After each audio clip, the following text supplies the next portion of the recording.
Bismillahirrahmanirrahim. Assalamualaikum warahmatullahi wabarakatuh. Alhamdulillah, syukurillah, wassalatu wassalamu ala rasulillah Sayyidina Maulana Muhammad ibn Abdillah wa ala alihi wa sahbihi mawalah. Amma ba'd. Alhamdulillah. Ya. Baik. Alhamdulillah, terima kasih. Nah, saya ingin menggunakan kesempatan ini mungkin memberikan penjelasan saja tentang nalar dari semua yang selama ini sekurang-kurangnya dalam 3 tahun terakhir ini sejak selesai muktamar dilakukan, dijalankan oleh pengurus besar Nahdlatul Ulama. Saya kira semua orang bisa merasakan bahwa 3 tahun terakhir ini adalah waktu yang penuh dengan dinamika dan banyak hal yang dirasa baru yang berkembang, dan ya kalau sejauh menyangkut jajaran NU yang kita tangkap dari konsolidasi NU selama ini,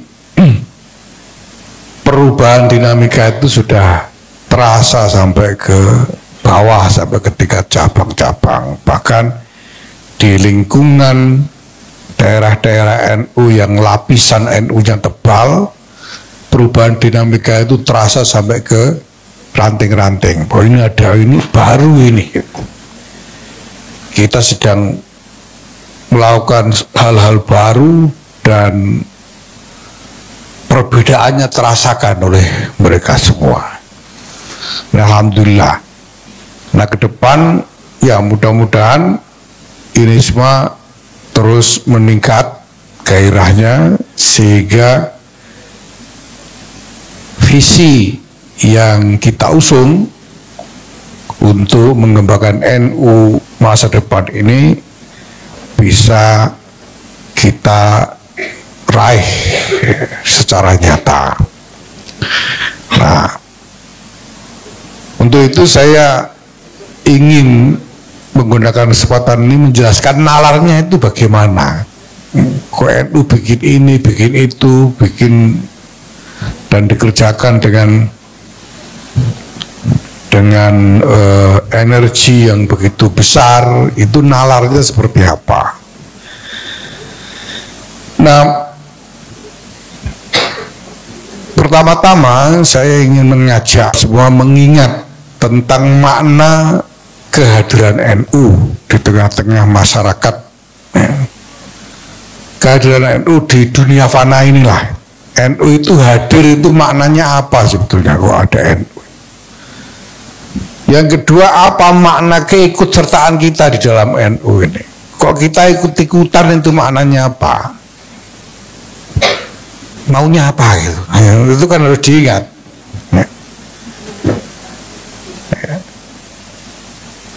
Yang kedua, saya ingin mengajak mengingat tentang bagaimana kita memposisikan diri di tengah-tengah pergaulan kemasyarakatan bersama ini, baik di lingkup bangsa secara domestik maupun di tengah-tengah masyarakat dunia.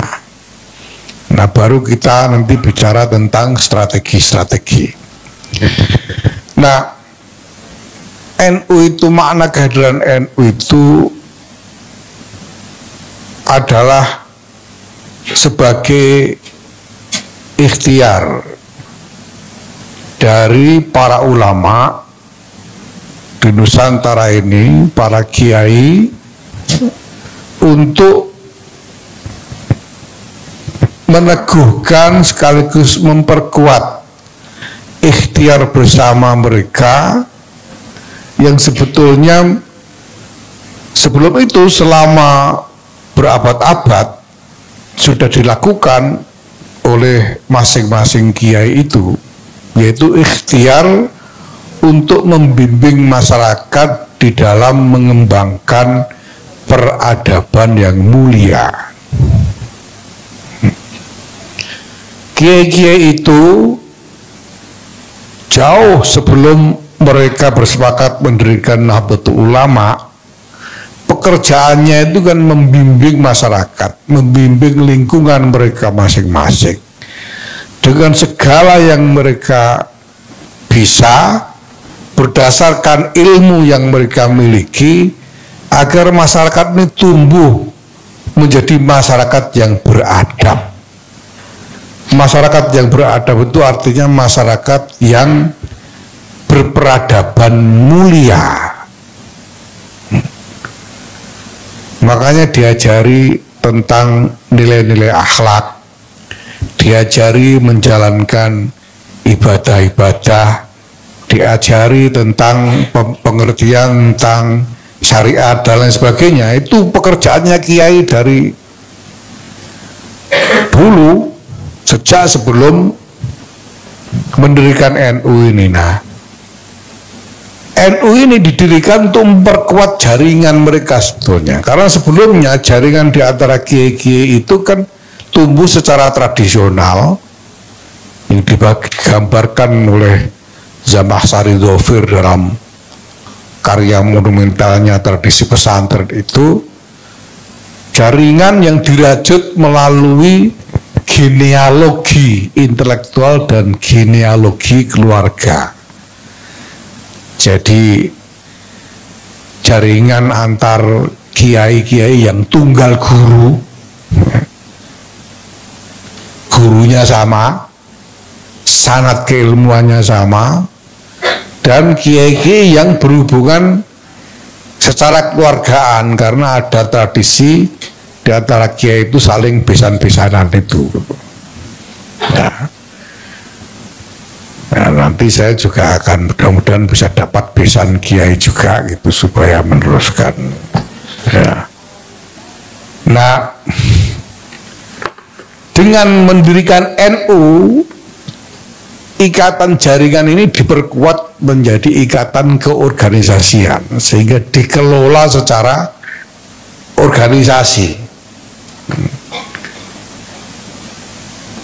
Nah, fungsinya sama. Fungsinya adalah untuk membimbing masyarakat menjadi berkembang menjadi peradaban yang mulia. Peradaban mulia itu peradaban yang dihidupi oleh akhlak yang baik, akhlakul karimah, yang kehidupannya berkualitas. Ya. Berkualitas itu artinya apa? Ya makmur, ya sehat, ya cerdas dan seterusnya. Itu namanya kehidupan yang berkualitas. Ya. Nah, dengan nalar keorganisasian ini kemudian dibangun strategi-strategi toh,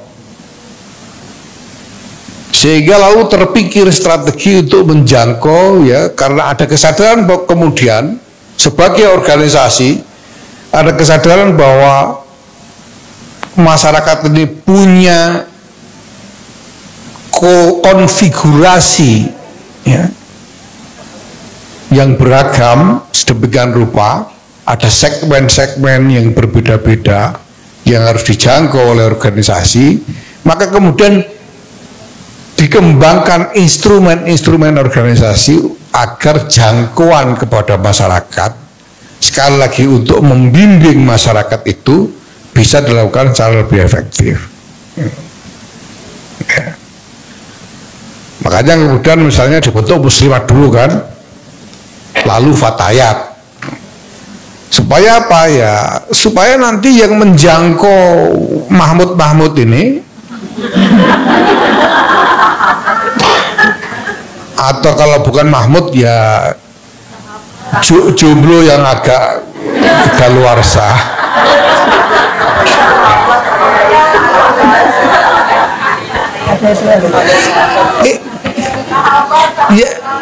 Ya itu supaya mereka sendiri, jangan kiainya langsung gitu loh.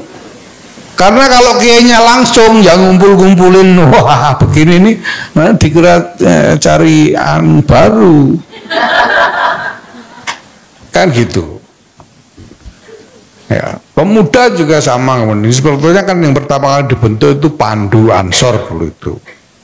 Nah, kemudian Muslimat, kemudian Fatayat dan lain-lain. Ya. Nah, ini yang perlu kita pahami. Nah, karena itu kita harus selalu ingat bahwa landasan dari keberadaan kita ber-NU ini adalah nilai-nilai ke-NU-an. Nilai-nilai ke-NU-an yang merupakan pondasi dari visi tentang peradaban mulia yang dipikirkan oleh para ulama itu. Nah, dalam hal ini jelas bahwa yang dimaksud peradaban mulia itu hanya bisa tercapai apabila masyarakat ini semakin dekat dengan pelaksanaan syariah. Kenapa Islam ini menjadi agama yang membangun peradaban? Dengan cara apa Islam ini membangun peradaban? Dengan cara menetapkan syariat sedemikian rupa sehingga dinamika kehidupan masyarakat yang merupakan pergaulan di antara individu-individu itu diwarnai dengan laku-laku, dengan perilaku, sikap, mentalitas yang bersesuaian dengan syariat. Dan nilai-nilai Islam itu dirumuskan ke dalam syariat itu. Itu sebabnya Hadratus Syekh Muhammad Hasyim Asy'ari di dalam Muqaddimah Qaunun Asasi menekankan tentang posisi sentral dari syariah itu ketika beliau menyerukan ajakan kepada para ulama untuk bergabung. Yang ditekankan itu adalah komunitas ulama menurut syariat. Nah, syariat itu dalam Ahlus Sunnah wal Jamaah yang mengikuti mazhab 4. Makanya beliau mengatakan ayyuhal ulama wasadatul atqiya min ahli sunnati wal jamaah min ahli madzahibil a'immatil arba'ah. Itu yang disebut min ahli madzahibil a'immatil arba'ah. Itu maksud di situ imam 4 dalam syariat, Imam Malik, Imam Abu Hanifah, Imam Muhammad bin Idris Syafi'i, dan Imam Ahmad bin Hambal. Ya, mazhab akidahnya malah nggak disebut. Abu Musa al-Asy'ari malah nggak disebut, nggak diadres dalam Qaunun Asasi ini, karena itu nanti akan menjadi mazhab akidah itu akan menjadi konsekuensi dari nalar mazhab syariat yang 4 itu. Maka kalau kita ingin merumuskan tentang visi peradaban mulianya NU itu adalah visi peradaban yang dilandasi akhlak mulia di bawah bimbingan dari syariat menurut mazhab 4. Kira-kira begitu. Nah, ini harus kita ingat betul, sehingga dalam segala laku yang kita jalankan, ya, baik sebagai individu, sebagai kelompok komunitas, apalagi sebagai organisasi, ini harus diukur dengan syariat, nggak bisa tidak. Harus dipertimbangkan berdasarkan syariat. Makanya saya tekankan, saya sampaikan berkali-kali dalam berbagai kesempatan bahwa keputusan-keputusan NU itu semuanya ada landasan syariatnya. Kalau tidak ketemu landasan syariatnya, tidak ketemu, tidak boleh jadi keputusan. Jangan dibikin keputusan. Itu yang kita lakukan selama ini. Di dalam permusyawaratan, rapat-rapat, ketika kita tidak membuat keputusan tentang satu masalah, pertimbangannya itu syariat. Boleh atau tidak, baik atau tidak, itu pertama-tama syariat. Nah, yang perlu kita pahami di sini adalah bahwa syariat itu sendiri bukan sesuatu yang statis. Syariat di dalam pemahaman para ulama kita itu bukan sesuatu yang statis, tapi sesuatu yang merupakan standar nilai untuk merespons berbagai macam waqiah, berbagai macam peristiwa realitas yang terjadi sepanjang kehidupan manusia ini. Ya, makanya misalnya syariat tentang negara itu tidak statis. Kalau dulu syariat tentang negara itu ya pokoknya asal ada konsolidasi militer yang cukup kuat untuk memelihara keamanan dan stabilitas di suatu wilayah tertentu, maka pemimpin militer ini didaulat sebagai imam. Itu sudah cukup dulu. Tapi kemudian ketika peradaban konstruksi peradaban dunia ini berubah, lahir model-model negara bangsa sebagai konsensus rakyat, sebagai konsensus dari rakyat yang tinggal di wilayahnya. Ini yang kemudian didaulat sebagai model negara yang disetujui oleh syariat. Makanya kiai-kiai kita kemudian menandaskan bahwa Negara Kesatuan Republik Indonesia berdasarkan Pancasila, UUD 45, Persediaan Bhinneka Tunggal Ika ini final, karena ini merupakan konsensus rakyat, model negara konsensus. Nah, di situ terlihat bahwa syariat berkembang sesuai dengan dinamika zaman. Tapi yang penting adalah bahwa syariat. Nah, syariat itu karena dinamis dan memang kompleks, ya. Yang dirujuk adalah orang-orang yang memang alim fi ulum syariah. Gitu. Orang-orang yang memang punya ilmunya, gitu. Jadi jangan minta fatwa sembarangan sama orang sembarangan. Ya, jangan minta fatwa sama bakul es teh misalnya, itu jangan. Minta fatwa kepada orang alim beneran yang ngerti ilmu-ilmu syariat. Makanya peran di NU itu peran sentral, Suriah itu sentral. Pemimpin NU itu ya Suriah. Imamnya NU itu ya Rois Suriah, kalau secara nasional Rois Am, itu imamnya NU. Maka waktu kampanye nyalon jadi ketua umum dulu, saya bilang saya tidak nyalon untuk jadi pemimpin NU, enggak. Saya cuma ngelamar kerjaan.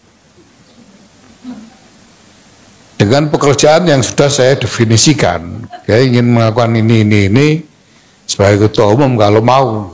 Nah, ternyata banyak cabang mau, dan sudah saya kasih disclaimer waktu itu, kalau saya sampean milih saya jadi ketua umum beneran, sampean akan lebih capek, lebih pusing, lebih lebih stres dan sebagainya, saya bilang.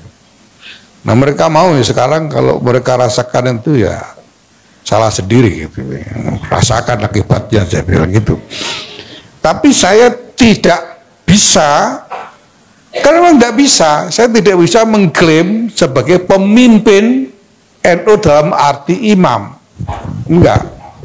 Saya melayani Suriah, saya melayani pemimpin NU, dalam hari ini Suriah, yang pemimpin tertingginya adalah Rois Am. Ini perlu kita pahami nilai-nilai ini.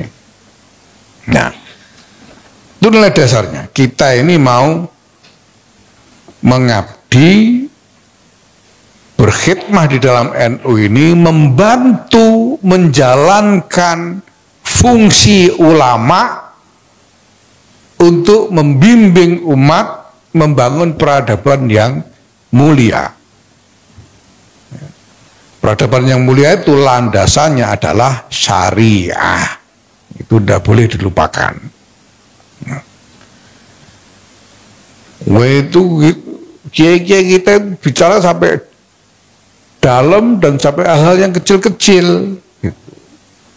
Misalnya gimana baiknya ini kalau memimpin Indonesia Raya itu sebaiknya dirijennya laki-laki apa perempuan itu. Itu sampai dibicarakan. Ya. Ya walaupun kemudian ya kita bangun wawasan-wawasan sedemikian rupa supaya berbagai macam kreativitas itu bisa tertampung sebagaimana legacy dari para pendahulu kita. Ya. Dulu Sunan Kalijogo menciptakan wayang itu melalui diskusi syariah. Boleh apa enggak wayang ini? Bentuk wayangnya seperti apa yang boleh? Ceritanya dibuat bagaimana itu melalui diskusi syariah, jangan salah. Ini bukan hanya soal kreativitas bikin media dakwah. Sehingga lalu pokoknya mau ini apa aja yang penting menarik dan buat orang mau datang untuk mendengarkan dakwah boleh. Itu tidak begitu. Semuanya harus dengan diskusi syariat, dengan landasan nilai-nilai syariat. Ya, ini yang pertama. Yang kedua, bagaimana kita mendudukkan diri di tengah-tengah pergaulan masyarakat bangsa negara ini. NU ini telah melalui perjalanan sejarah bergulat bersama-sama dengan negara bangsa ini, karena NU ini menjadi bagian dari keseluruhan peradaban Nusantara ini. Sebelum kemerdekaan, NU ini memposisikan diri tetap dalam membimbing masyarakat, tapi juga pada saat yang sama ikut serta dalam perjuangan merintis kemerdekaan bersama-sama elemen-elemen bangsa yang lain, kan gitu. Sehingga lahirnya Negara Kesatuan Republik Indonesia itu, proklamasi kemerdekaan itu lahir atas kontribusi dari NU juga. Kalau klaim siapa yang kontribusinya lebih besar, ya itu soal klaim. Tapi jelas NU ikut kontribusi. Bahkan sebetulnya kita bisa katakan bahwa kalau tidak ada NU, mungkin walaupun sudah proklamasi, bisa-bisa itu nggak jadi ada NKRI ketika sekutu masuk itu. Karena ketika sekutu datang, itu pemerintah resmi, ya gimana lagi, Bung Karno bilang katanya orang kalau kawin itu tidak perlu mikir bikin rumah dulu, nggak perlu asal punya tikar gitu aja sudah kawin aja katanya. Nah itu proklamasi kan begitu. Proklamasi kemerdekaan asalnya ada teks singkat dinyatakan gitu aja dulu, belum punya apa-apa.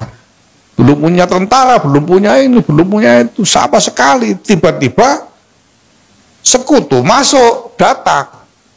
proklamasi itu 17 Agustus, sekutu datang September, itu baru 2-3 minggu sesudah proklamasi kemerdekaan.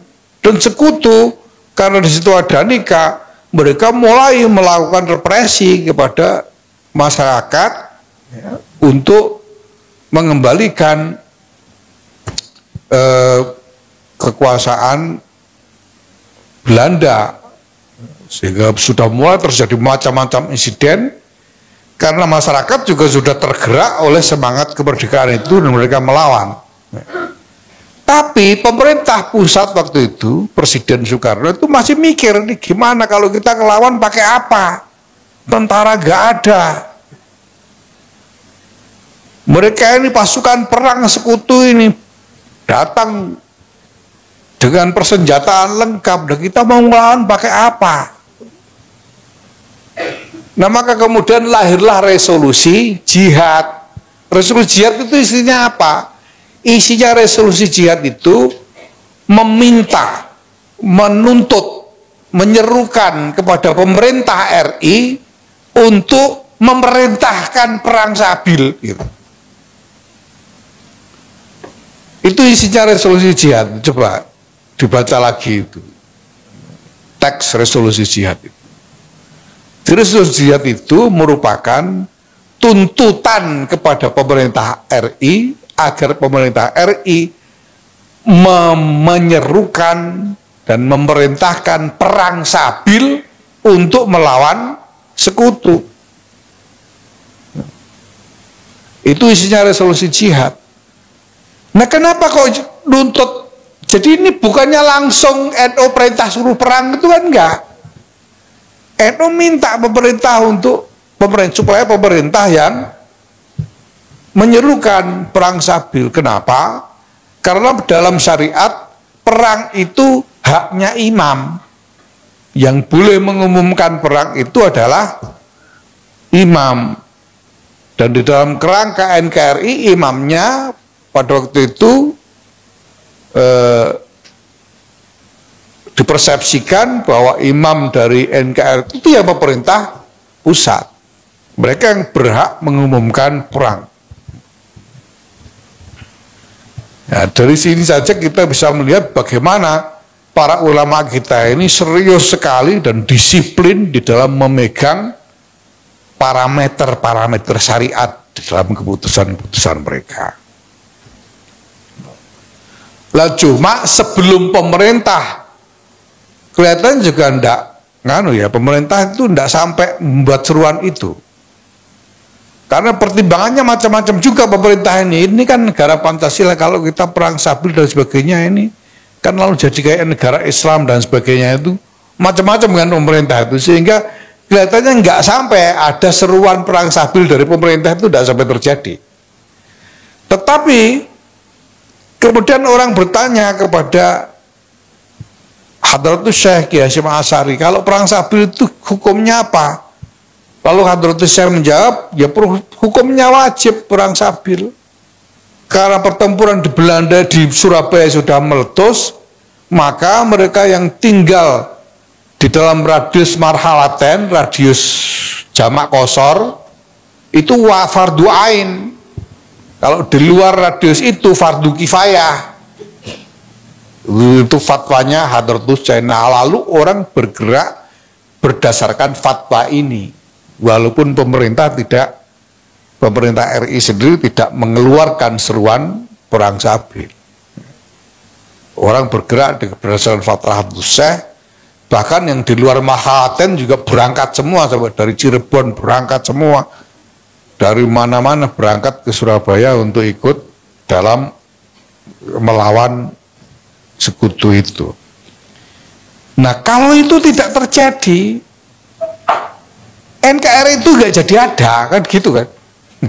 Lah kalau sekutu datang nggak ada yang ngelawan gimana? Ya walaupun sudah proklamasi ya buyar gitu aja. Tapi karena kemudian ada perlawanan seperti itu, maka NKRI berhasil ditegakkan. Walhasil ya kita NU ini berkontribusi dalam mendirikan NKRI dan memberikan legitimasi keagamaan atas eksistensi dari negara bangsa, yaitu Negara Kesatuan Republik Indonesia ini. Nah, maka kita menempatkan diri, NU ini menempatkan diri di dalam bagian dari konstruksi negara bangsa ini. Itu sebabnya kita tidak mau khilafah itu. Kita melawan seruan-seruan khilafah. Kita melawan segala macam seruan yang hendak membatalkan NKRI, kita lawan. Sampai Mbah Lim bikin ungkapan NKRI harga mati itu. Ya. Karena kita tidak mau ini konstruksi yang sudah menjadi kesepakatan bangsa ini ditolak karena haram. Mengingkari konsensus itu haram. Dasarnya anas ala suruti, kita sudah sepakat kok kita ingkar. Ya, tidak boleh. Belum lagi pertimbangan-pertimbangan yang lain, konsekuensinya terhadap kehidupan masyarakat dan lain-lain. Ya, ini yang penting. Nah, maka kita mendapatkan diri dalam kerangka itu. Kita ini bagian dari konstruksi bangsa dan negara ini.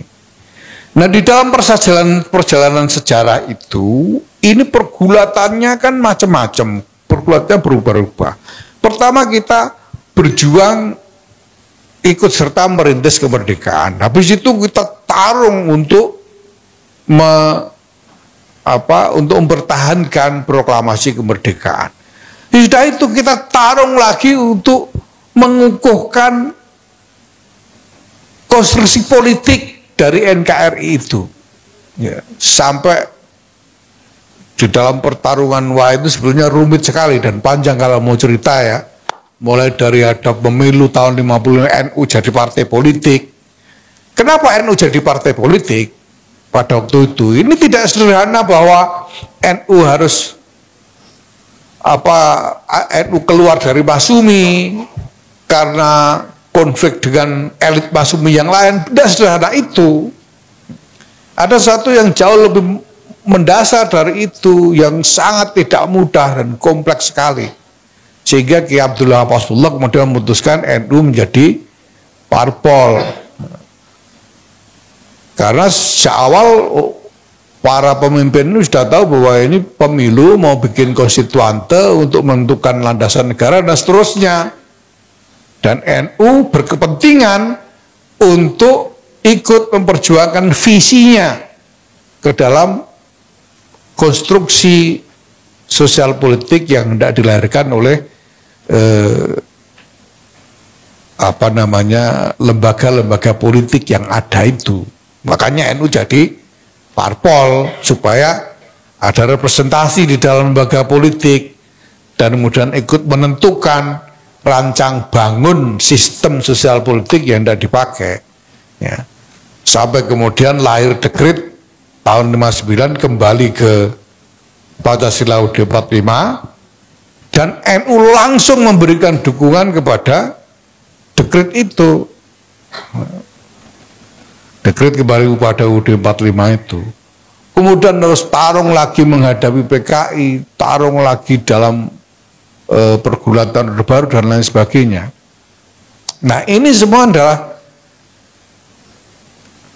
pertarungan NU untuk mengupayakan kokohnya konstruksi negara bangsa yang sudah menjadi konsensus seluruh rakyat Indonesia ini, supaya jangan sampai negara ini kocar kacir sehingga negaranya bubar gitu loh. Nah, alhamdulillah sekarang kita sudah mencapai keadaan yang relatif stabil. Relatif stabil. Kalau soal gelut itu kan tidak bakalan selesai, pasti ada terus gelut itu, ya. Pergulatan itu akan berlangsung terus, tapi sekarang relatif stabil. Reformasi udah ada begini, masih ada diskusi yang kontroversial tentang sejumlah hal, tapi yang jelas relatif stabil. Nah, kita harus mendapatkan diri secara tepat di tengah-tengah konteks perubahan dari waktu ke waktu ini. Kalau dulu sebelum kemerdekaan NU menempatkan diri sebagai bagian perjuangan perintis kemerdekaan. Setelah proklamasi NU langsung turun sebagai kekuatan fisik untuk mempertahankan kemerdekaan. Lalu habis itu NU menempatkan diri sebagai elemen yang ikut bergulat menentukan konstruksi sosial politik Indonesia. Sampai kemudian lahir dekret untuk kembali kepada UUD 45. NU juga lalu hadir juga berperan sebagai kekuatan fisik untuk menghadang komunisme. Wah, ini konteksnya luar biasa, ini konteks globalnya luar biasa. Ya. Saya ketika pertama kali masuk Amerika, ya, artinya mulai membangun aktivisme di Amerika, ketemu dengan berbagai pihak, ya, banyak yang kemudian menyambut baik, tapi di Amerika itu memang ada kelompok-kelompok Islamofobia yang memang udah kelompok Islam manapun tidak ada yang baik lah. Ya, mereka punya keyakinan orang Muslim yang baik itu ya Muslim yang sudah mati, katanya begitu. Kalau masih hidup nggak baik. Itu ada kelompok begitu memang di Amerika itu, sehingga ketika saya datang membawakan pesan NU yang merupakan pesan perdamaian dunia, misalnya, mereka dengan sengit sekali menyerang, dan yang mereka serang adalah keberadaan NU itu sendiri, bukan pesannya tapi keberadaan NU. Apa itu ad hominem itu apa namanya? Jadi dia mendiskreditkan pembawa pesannya. Ya, apa namanya? Nah, pokoknya gitu dulu. Karena apa? Pesan, kalau pesannya orang tidak bisa nolak dong. Kita berpesan menyerukan perdamaian, menyerukan kesetaraan dan lain sebagainya. Tapi karena mereka memang tidak suka pada Islam, mereka serang NU-nya. Di antara serangan yang mereka sampaikan, dan itu langsung kepada saya gitu, sampaikan, apa hak NU bicara perdamaian, kata mereka. Ya. Kalian dulu pernah membantai ratusan ribu orang ketika bertarung melawan Partai Komunis Indonesia. Sekarang kalian mau bicara perdamaian, itu kredibilitas Anda untuk bicara perdamaian dari mana? Nanti bilang. Jadi saya bilang, ya kami memang bertarung melawan komunis dan jatuh korban banyak sekali, tapi kami menang, saya bilang.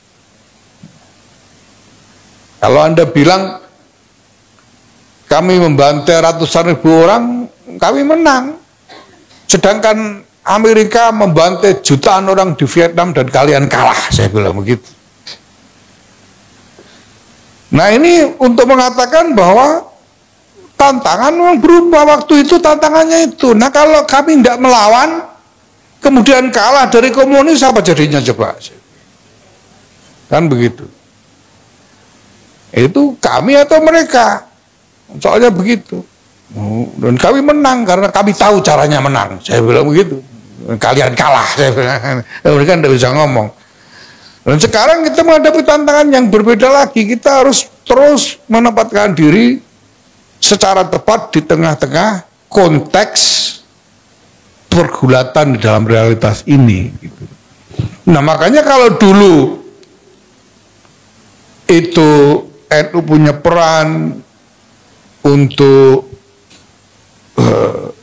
ya dalam berbagai momentum sejarah itu, untuk bertarung dan lain sebagainya, termasuk selama Orde Baru berperan sebagai kekuatan, upaya untuk menciptakan kekuatan penyeimbang lah dengan kritik dan lain sebagainya, ya. Nah, sekarang kita harus definisikan positioning kita sekarang di mana. Nah, di dalam diskusi yang sudah kita lakukan dengan para pemimpin NU, kita sampai pada kesimpulan bahwa sekarang peran kita yang terbaik adalah membantu menghantarkan agenda-agenda kemaslahatan yang dibangun oleh negara supaya sungguh-sungguh sampai kepada rakyat. Jadi tantangan kita sekarang begini ya. Ini pemerintah yang milih rakyat semua. Rakyat sendiri yang nyoblos. Presiden, DPR, dan sebagainya itu yang nyoblos rakyat sendiri. Kemudian wewenang diserahkan kepada para pemimpin negara ini untuk menentukan agenda-agenda. Ya sudah, karena wewenang sudah diserahkan kepada mereka, kita berikan wewenang untuk membuat agenda-agenda itu kepada para pemimpin negara yang sudah dipilih sendiri oleh rakyat ini. Gitu toh. Nah, maka sekarang pertama-tama ya kita lihat apabila memang ada hal-hal yang membutuhkan masukan lebih lanjut, membutuhkan kontribusi gagasan dan lain sebagainya, ya kita sampaikan kepada pemimpin-pemimpin negara. Tetapi pada dasarnya hak untuk membuat agenda-agenda itu ada pada para pemimpin negara. Ya, hak untuk membuat undang-undang misalnya itu kan ada di DPR. Ya biar DPR yang bikin. Gitu. Nah, kita bisa membuat kritik dalam diskusi publik, tetapi tidak bisa memaksakan, ya. Tidak bisa memaksakan secara politik apapun yang menjadi pandangan kita, karena di situ diasumsikan isinya adalah representasi dari rakyat di DPR itu. Begitu juga pemerintah. Pemerintah yang berhak memerintah kan ngerti itu duitnya ada berapa, baginya gimana. Ya, kita tidak perlu ikut campur. Kecuali memberikan kontribusi pemikiran-pemikiran yang sifatnya ya, namanya kontribusi pemikiran sifatnya diskusi untuk dipertimbangkan. Nah, tetapi yang lebih penting lagi adalah bahwa ketika agenda-agenda itu sudah diputuskan, dan karena agenda-agenda itu isinya adalah kemaslahatan, upaya untuk menciptakan kemaslahatan bagi rakyat, maka sekarang bagaimana supaya ini keputusan ini nanti sungguh-sungguh menjadi kemaslahatan beneran gitu loh. Ya, nah di situ kita bisa memposisikan diri, kita membantu supaya keputusan agenda-agenda yang dibuat oleh para pemimpin politik untuk kemaslahatan rakyat ini betul-betul bisa dirasakan oleh rakyat beneran gitu, nggak hilang di jalan. Karena berdasarkan pengalaman sekurang-kurangnya ya sekian tahun reformasi ini, itu sangat besar hambatan-hambatan di jalan itu, sehingga agenda pemerintah dan sumber daya yang dialokasikan pemerintah itu banyak yang hilang di jalan.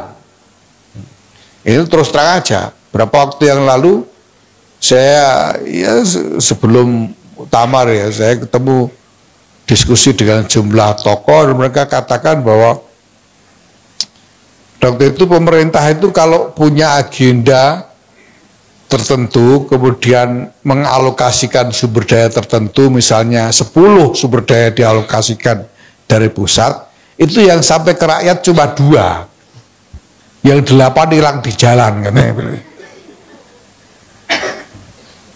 Itu. Nah di situ selalu saya berpikir kenapa kok bisa hilang di jalan ini. Nah antara lain karena ada bottleneck otonomi daerah. Gitu. Ketika pemerintah harus bawa sumber daya ini ke provinsi, di provinsi ketemu dengan kepentingan politik dari pimpinan pemerintahan di provinsi. Partainya beda lagi misalnya gitu kan. Ini nego lagi, nego politik lagi dari provinsi mau ke kabupaten sama, nego lagi dengan pimpinan pemerintahan di kabupaten, sehingga banyak yang hilang di jalan ini. Nah, kalau kita bisa membangun satu konstruksi yang menjadikan kita efektif sebagai penghantar agenda pemerintah ini kepada rakyat, kita bisa jadi satu alternatif sebagai backup, sebagai penyangga dari delivery penghantaran agenda ini ke rakyat. Misalnya kalau agenda itu 10, ya enggak apa-apa kan. Misalnya kalau dititipkan NU barang ya 3 atau 4 dititipkan NU gitu, misalnya itu kan lumayan gitu. Nah saya bilang kepada para tokoh itu, kalau langsung lewat birokrasi pemerintah itu 10 sampai ke bawah tinggal 2 gitu. Kalau lewat NU, kalau kami berhasil bangun konstruksinya ini nanti, ya paling 3 dititipkan NU sampai ke bawah, kalaupun bocor masih ada lah 2,8, 2,9 itu masih nyampe ke bawah gitu. Karena imajinasinya orang NU tentang korupsi itu masih tidak terlalu besar gitu. Dan ada satu hal yang penting lagi, bahwa di NU ini alhamdulillah summa alhamdulillah. Ini bukan hanya soal keyakinan buat saya, tapi saya melihat ini sebagai realitas, bahwa peradaban ikhlas itu masih cukup intact, masih cukup terjaga. Peradaban ikhlas itu sampai ke bawah. Ya saya tahu ini ya walaupun punya imajinasi nanti bisa calon DPR, bisa ini, ada imajinasi begitu ya. Tapi kan pada dasarnya juga semuanya tumbuh dari dorongan yang ikhlas untuk berkhidmah. Ya, soal efektif apa enggak itu kan soal ngerti caranya apa enggak gitu aja kan. Tapi kan sebetulnya semuanya ingin ikhlas berkhidmat. Siapa yang memangnya jadi pengurus, siapa yang bayarin, siapa yang enggak. Nah makanya ini perlu kita pelihara betul, ini sangat berharga. Saya itu punya pesantren di Rembang sana. Pesantren saya itu pesantren yang murni tradisional. Saya tidak punya lembaga pendidikan formal dengan kurikulum pemerintah, itu tidak punya. Ya, murni tradisional. Madrasah yang saya buat itu madrasah diniyah beneran.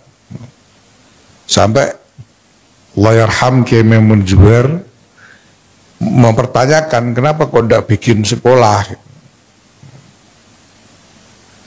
Nah saya bilang karena kalau bikin sekolah formal itu saya malas mencarikan gaji gurunya, saya bilang. Karena tidak ada guru matematika yang mau ngajar tanpa bayaran, itu tidak ada.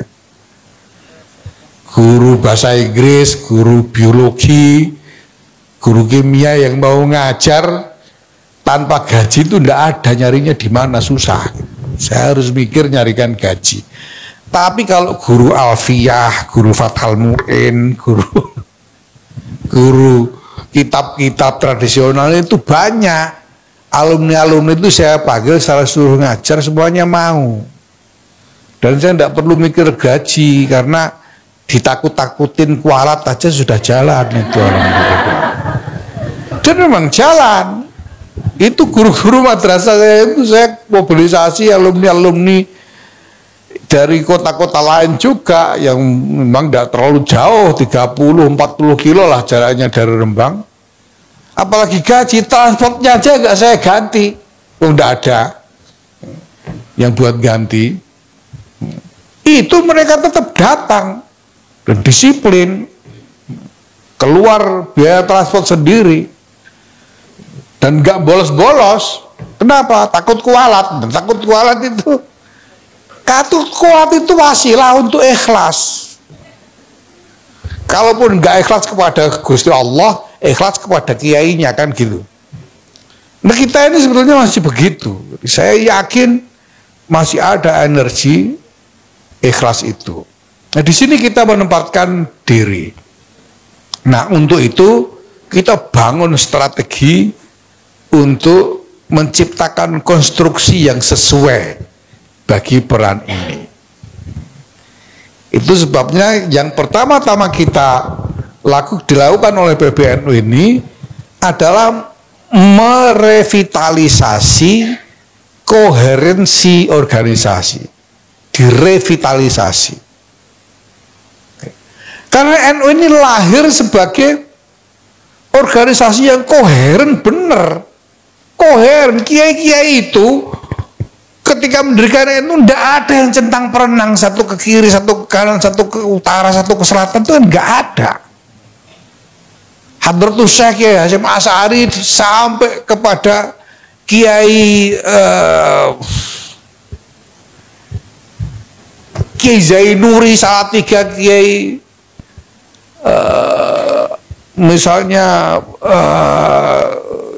yang di Menes itu Kiai siapa itu semuanya koheren, nggak ada yang, mereka bergerak betul-betul bersama sebagai satu badan sejak awal itu. Kiai-kiai ini begitu ada keputusan bersama, ya sudah, keputusan bersama itu diikuti, nggak ada yang kemudian bikin keputusan lain, istihad sendiri-sendiri, itu nggak ada. Jadi ini sekali lagi ini perlu diingat, karena sekarang ini ada yang mencela agenda koherensi ini. NU kok dibikin koheren itu gimana? Tidak demokratis atau gimana katanya mereka? Ya bukan soal itu, karena NU itu memang dimaksudkan, dilahirkan sebagai energi untuk membangun peradaban, dan tidak mungkin bisa menjalankan fungsinya dengan baik kalau tidak koheren. Kanjeng Nabi itu tidak mungkin bisa melahirkan peradaban Islam yang begini raksasa itu kalau antara Kanjeng Nabi dengan para sahabat tidak koheren. Dan Sayyidina Abu Bakar yang pertama kali dijaga adalah koherensi. Kalau ada yang mau tidak koheren, diperangi beneran. Kayak orang-orang Najd itu diperangi beneran oleh Sayyidina Abu Bakar karena mereka menolak untuk koheren. Orang-orang Najd waktu itu tadinya itu bukannya kok membatalkan syahadat lalu jadi kafir lagi, itu enggak. Yang mereka, aspirasi mereka itu adalah menolak kepemimpinan Madinah, karena mereka menganggap bahwa dulu mereka baiatnya kepada Kanjeng Nabi sudah nggak ada, ya sudah sekarang sendiri-sendiri lagi, gitu maunya orang-orang Najd waktu itu. Makanya mereka nggak mau menyetorkan zakat ke pemerintah Madinah. Itu yang mereka lakukan. Bukannya mereka tidak mau mengeluarkan zakat, mereka mau berzakat, mereka mau urus sendiri gitu loh. Tidak mau disetorkan ke pemerintah Madinah. Itu yang mereka lakukan, makanya diperangi oleh Sayyidina Abu Bakar. Dan ketika Sayyidina Umar mempertanyakan, mereka itu kan ahli syahadah juga, kenapa kok diperangi? Sayyidina Abu Bakar mengatakan karena mereka keluar dari garis yang ditetapkan oleh Rasulullah. Rasulullah dulu setornya harus ke pemerintah Madinah, mereka nggak mau, sekarang ya harus diperangi. Itu artinya apa? Menjaga koherensi supaya Islam sebagai kekuatan peradaban itu tetap koheren. Ya, ini syarat. Nah, sekarang kita bisa lihat, ini aktivis-aktivis yang lebih senior, saya kira juga bisa merasakan bahwa sudah lama ada gejala inkoherensi di dalam keseluruhan bangunan NU ini. Orang bisa bikin sendiri-sendiri ini itu, ndak karu-karuan, bikin jalan sendiri-sendiri, bikin haluan sendiri-sendiri, nyari-nyari sendiri-sendiri, kan gitu. Ya. Ini namanya tidak koheren. Nah, ini ya apa namanya, ini ancaman eksistensial terhadap keberadaan NU sebagai pembawa agenda peradaban. Kalau inkoherensi ini dibiarkan terus, ya sudah, tidak bisa lagi NU berfungsi sebagai kekuatan pembawa misi peradaban, tidak bisa lagi. Nah, maka strategi yang kita dibangun di dalam PBNU ini, pertama-tama ini koherensi ini dulu. Koherensi itu apa? Yang kita lakukan untuk membangun koherensi ini dengan memperbaiki tata kelola. Pertama-tama kita harus mengkonsolidasikan tata kelola organisasi ini sehingga proses-proses, prosedur-prosedur, mekanisme-mekanisme ini jelas dan ditaati dengan disiplin. Gitu loh. Soal keputusan kita mau bikin kegiatan apa, itu soal nanti. Yang penting caranya membuat keputusan ini loh. Ini supaya benar, supaya nggak bikin keputusan sendiri-sendiri. Ya, jadi mengerti ya. Jadi kalau ini bikin keputusan untuk membuat sejumlah serangkaian aktivitas. Ini caranya membuat keputusan gimana? Keputusan apa yang harus melibatkan PW, keputusan macam apa yang harus melibatkan PC, keputusan apa yang cukup dirapatkan di pleno dan sebagainya. Ini harus diberesi tata kelola ini. Soal nanti keputusannya itu seperti apa konkretnya, ya nanti dibicarakan. Yang penting mekanismenya ini dulu beres gitu loh. Ya. Ini namanya konsolidasi tata kelola. Karena kalau nggak ada ini, orang lalu berbuat semau-maunya, bikin sendiri-sendiri semau-maunya, tanpa ada apa? Tanpa ada ikatan hubungan dengan elemen-elemen organisasi yang lain. Kita ini kan satu. Ini kan tidak terpisah, ini satu ini. Gitu loh. Ini saat ini bukan organisasi terpisah sendiri-sendiri, ini satu. Kita harus bareng jadi satu gitu. Nggak boleh ada yang lalu dipersilahkan jalan sendiri. Itu kan nggak boleh. Mungkin ini satu. NU ini satu. Nah, maka tata kelola ini yang kita beresin dulu. Nah, sekarang bikin perkum dan lain-lain, kita sosialisasikan positioning Banom bagaimana, positioning lembaga bagaimana. Ini kita atur semua ini supaya jelas proses, prosedur, mekanisme itu jelas gitu. Dan diikuti oleh semua. Sehingga kalau ada keputusan, ini adalah keputusan bersama dari semua elemen yang ada, bukan keputusan-keputusan individu, bukan keputusan yang terpisah-pisah. Ini yang pertama. Ya. Konsolidasi tata laksana.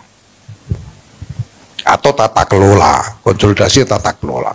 Nah itu banyak yang kita lakukan terkait dengan ini. Pertama dengan membangun parameter-parameter aturan yang lebih jelas, lebih rinci, dan disosialisasikan dengan baik sehingga diikuti oleh semua ya, secara disiplin, diikuti secara disiplin. Ya makanya dalam hal ini ketika ada ribut-ribut, PBNU mengambil alih pelaksanaan Kongres Jatman.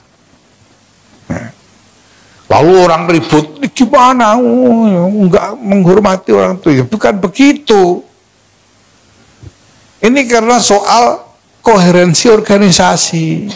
Gitu.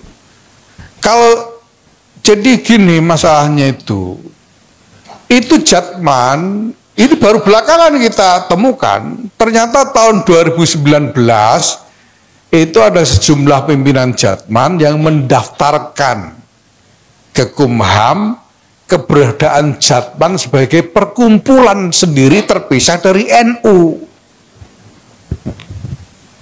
dengan akte notaris sendiri gitu loh. 2019 dan kemudian tidak ada komunikasi dengan bahkan cabang-cabang, tidak tahu apa Idaroh Su'ubiyah itu cabang-cabangnya Jatman, tidak tahu. Sementara kalau dalam periodisasi NU masa khidmahnya selesai 2023 dan tidak dilakukan apa-apa sampai 2024, lebih setahun. Nah ini kan ada masalah kontroversi hukum ini, gimana lalu statusnya toh? Gitu loh. Nah maka PBNU membuat keputusan pertama memfasilitasi pertemuan antara pimpinan Idaroh Aliyah dengan Idaroh Wusto. Pertemuan dan semuanya hadir, dari Idaroh Aliyah hadir, Mudir Am dan Sekjennya hadir, Idaroh Wusto hadir.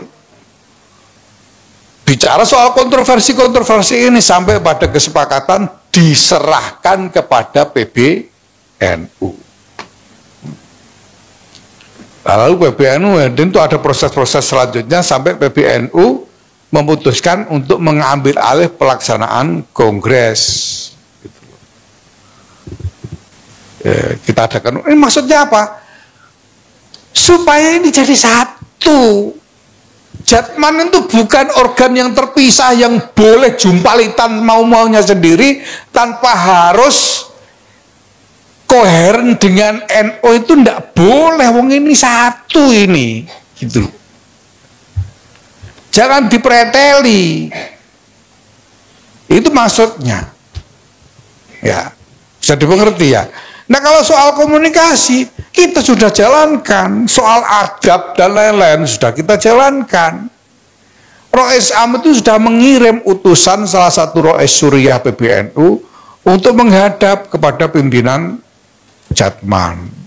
Bukan cuma sekali, sampai 2 kali. Gitu. Nah soal respons dari sana ya kita mau gimana? Kita harus ngitung apa yang lebih penting. Yang lebih penting adalah soal koherensi ini lagi-lagi. Supaya tata kelola ini jelas, ini konsolidasi tata kelola. Dari NU dan seluruh elemen-elemen instrumen-instrumen organisasinya, termasuk Fatayat, Muslimat, ya, Ansor, Ibnu, PBNU, Jatman, dan lain sebagainya, ini harus koheren. Kalau enggak, ya apa gunanya ada NU? Gitu. Yang pertama konsolidasi tata kelola, yang kedua konsolidasi sumber daya. Sumber daya itu ada 2 macam toh, ada sumber daya manusia, ada sumber daya pembiayaan. Ya. Nah untuk sumber daya manusia ini kita bangun sistem pelatihan kader. Ya. Nah di Banom-Banom juga kita dorong terus Muslimat bikin sistem pelatihan kader hierarkis. Ansor udah jalan beberapa sekian tahun, Fatayat juga harus bikin, Muslimat harus bikin, Ibnu BPN harus bikin sesuai dengan ininya sendiri-sendirilah, sesuai dengan spesifikasi dari Banom itu sendiri. Ya. Dan kita sudah tentukan bahwa Muslimat, Fatayat, Ansor itu lulusan PKN-nya disetarakan dengan pelatihan menengah NU. Jadi kalau sudah lulus PKN,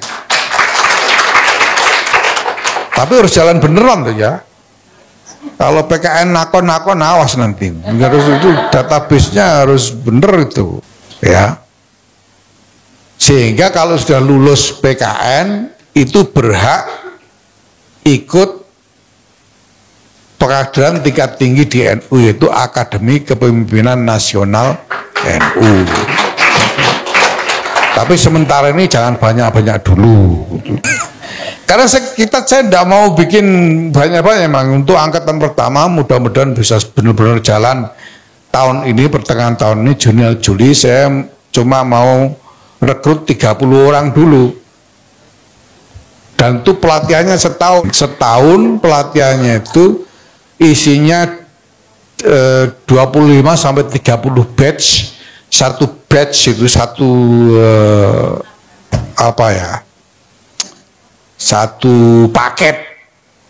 paket pertemuan itu 2 hari setiap akhir minggu gitu. Di setahun tuh nanti dan itu tidak boleh bolos sekalipun. Kalau bolos gak kita kasih sertifikat.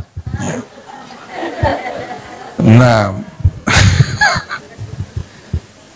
dan harus bisa bahasa Inggris. Karena kita nanti mendatangkan narasumber-narasumber internasional yang mereka bukan hanya memberikan materi, tapi mereka merupakan simpul dari jaringan internasional yang akan engage. Makanya 2 hari itu bergulat dengan narasumber ini supaya bukan hanya menyerap wawasannya saja, tapi juga membuat hubungan ya yang bisa menghubungkan dengan jaringan internasional. Gitu kita mainnya nanti. Ya. Nanti ada narasumber dari Harvard, dari Boston University, narasumber dari Universitas Wina, Austria, dan narasumber dari Oxford, ada narasumber dari Al-Azhar dan lain sebagainya. Nah, pokoknya seru nanti ya. Nah ini upaya kita untuk melakukan konsolidasi sumber daya manusia supaya yang jadi aparatur organisasi ini orang dengan kapasitas yang standarnya jelas itu loh. Sehingga dibagi pekerjaan itu jelas-jelas bisa menjalankan. Ini konsolidasi sumber daya manusia. Konsolidasi sumber daya pembiayaan ya kita udah, ya namanya konsolidasi pembiayaan ya butuh biayaan. Kita sudah biayaan ini sebetulnya. Ya, dan alhamdulillah dalam sekurang-kurangnya 2 tahun terakhir ini penting loh ini, cuma ya kita tidak ngomong banyak-banyak soal ini, tapi ini penting. Overhead NU itu tidak lagi bergantung kepada donasi PBNU itu. Overheadnya PBNU dalam 2 tahun terakhir ini tidak bergantung dari donasi, sudah bisa cari duit sendiri. Gitu. Ini karena konsolidasi pembiayaan, kita menciptakan macam-macam inisiatif usaha yang bisa menghasilkan revenue untuk membiayai, tapi baru cukup buat overhead ya. Karena overhead itu besar. Sampai tahu nggak overheadnya gedung PBNU itu setiap bulannya berapa kira-kira itu kira-kira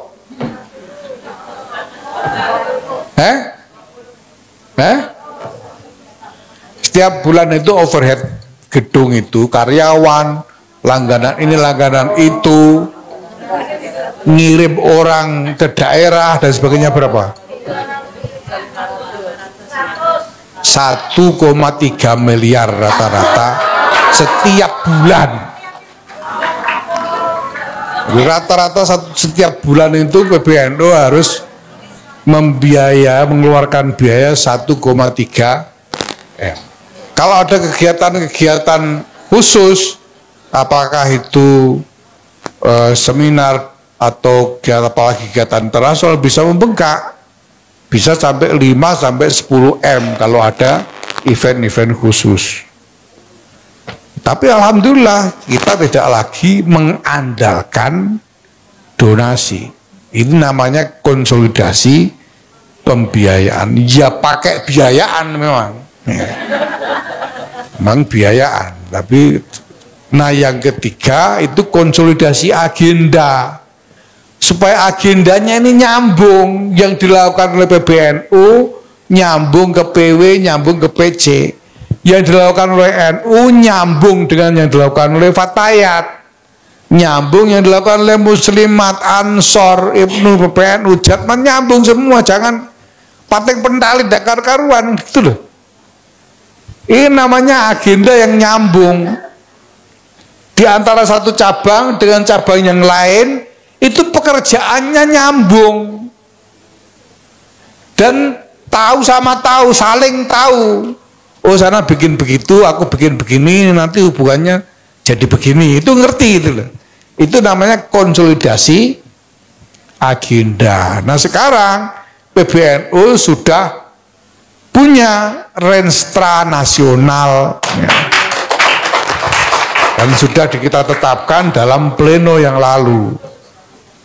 Pokoknya sarupa-rupane itu sudah ada renstra nasional. Nah sekarang mari ini begini ya cara berpikir saya itu, karena keadaan memang tidak mudah ya. Dan yang kita hadapi ini masalah-masalah besar yang kompleks sekali. Maka yang saya ingin lakukan pertama-tama, strategi saya itu adalah membentuk model-model. Jadi ada model, ada template ya. Ada rancangan dasar dulu gitu yang bisa dibikin, dikembangkan kemudian.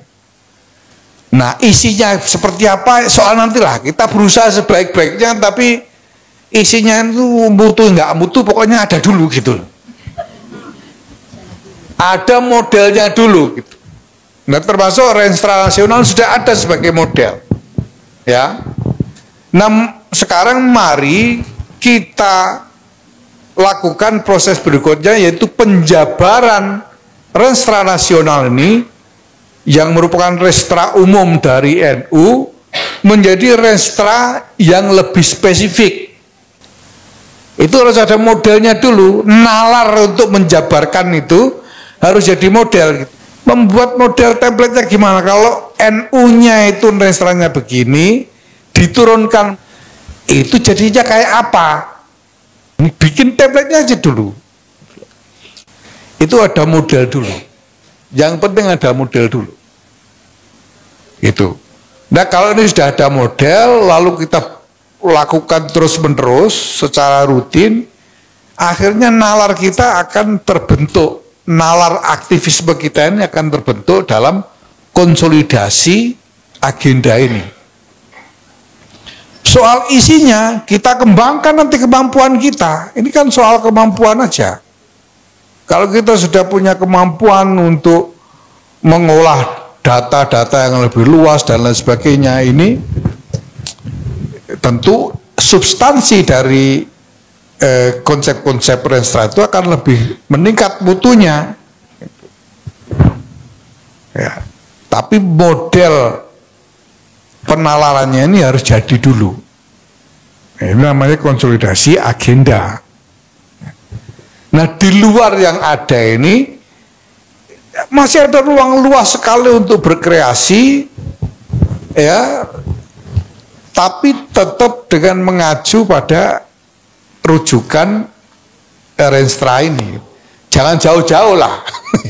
Jangan jauh-jauh dari Renstra ini. Tapi bisa berkreasi apapun. Nah ini hal yang kita lakukan. Nah dengan cara ini kita berharap bahwa ke depan, ya, pertama seluruh ekosistem NU ini, di dalam keseluruhan ekosistem NU ini berkembang kesadaran untuk bergerak bersama. Untuk bergerak bersama, untuk memperjuangkan visi bersama, cita-cita bersama, kesepakatan bersama. Ya. Ini memang pekerjaan raksasa, tapi orang harus mulai dari satu titik. Dan titiknya sekarang. Makanya kalau sekarang ini orang mengeluh atau mencela dengan berbagai macam atas ketidaksempurnaan, ya saya coba bisa bilang apa boleh buat. Karena keadaan kita ini memang masih membutuhkan strategi-strategi dasar lebih dahulu sebelum kita betul-betul bisa menjalankan fungsi yang lebih ideal. Sekarang kalau bicara misalnya bagaimana NU ini tidak mampu mempengaruhi pembangunan politik nasional, pembangunan politik nasional itu dikiranya apa?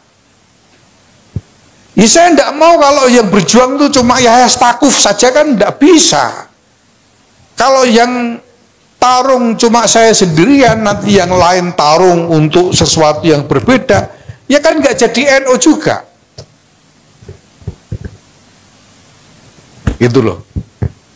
Nah sementara ini memang belum bisa, memang saya harus ukur-ukur apa yang kira-kira bisa disepakati. Kadang-kadang saya menganggap ini bisa disepakati, ternyata enggak, itu terjadi juga kan. Karena memang tidak mudah, karena koherensi ini belum terkonsolidasikan dengan baik. Gitu loh. Sehingga keputusan-keputusan itu masih belum bisa dengan mudah diterima baik oleh seluruh instrumen. Keputusan untuk menerima konsesi tambang. Ini prosesnya bukan sederhana nih. Ini kan prosesnya itu lewat rapat PB harian, pleno, kombes. Kita bicarakan sampai kita membuat keputusan menerima. Tapi toh ya masih ada yang nggak setuju toh. Ada pengurus NU yang ikut-ikutan menggugat ke MK misalnya, kan gitu kan ada. Pengurus NU apalagi PCI itu teriak-teriak macam-macam, ya gimana, saya kan cuma PCI aja, ini kan bikin keputusan ini kan sudah kombes, pleno, ya sudah kita jalankan. Gitu. Makanya saya bilang kalau mau tidak setuju ya silakan berjuang, nanti di muktamar ganti PBNU-nya dan suruh mengembalikan konsesinya, saya bilang begitu. Karena keputusan organisasi. Nah, ini hal begini ya nanti ada konsekuensi apa boleh buat. Tapi ini keputusan melalui mekanisme organisasi yang sudah kita tempuh dengan sebaik-baiknya. Kalau masih ada yang tidak setuju, yang keberatan, ya apa boleh buat, nanti kita komunikasikan supaya ini bisa diterima oleh semua. Nah, ini upaya-upaya yang kita lakukan untuk membangun koherensi ini. Jadi pada dasarnya, karena NU ini dibentuk, didirikan untuk menjalankan fungsi sebagai kekuatan membangun peradaban, maka NU harus koheren, itu tidak bisa ditawar. Makanya saya tidak mau peduli orang NU harus koheren, itu buat apa? Selama ini kita ini lebih luwes, ya luwes tapi koheren gitu loh. Ada yang berargumen, wong talinya kan tidak singset itu, kenapa kok harus koheren? Ya tidak singset tapi kan bersimpul. Gitu loh. Bersimpul itu artinya ada tingkat koherensi. Bukan lalu bisa semaunya sendiri, harus bersimpul. Ya tidak singset tidak apa-apa, gitu. Tapi bersimpul toh. Gitu loh. Itu maksudnya. Ya. Nah, dengan itu maka ini semua kita jalankan supaya ada revitalisasi koherensi NU sebagai satu bangunan organisasi. Ya. Nah, kalau ini bisa kita laksanakan, asar dari keberadaan NU untuk menjalankan fungsinya sebagai kekuatan peradaban itu akan bisa lebih terlihat. Ya.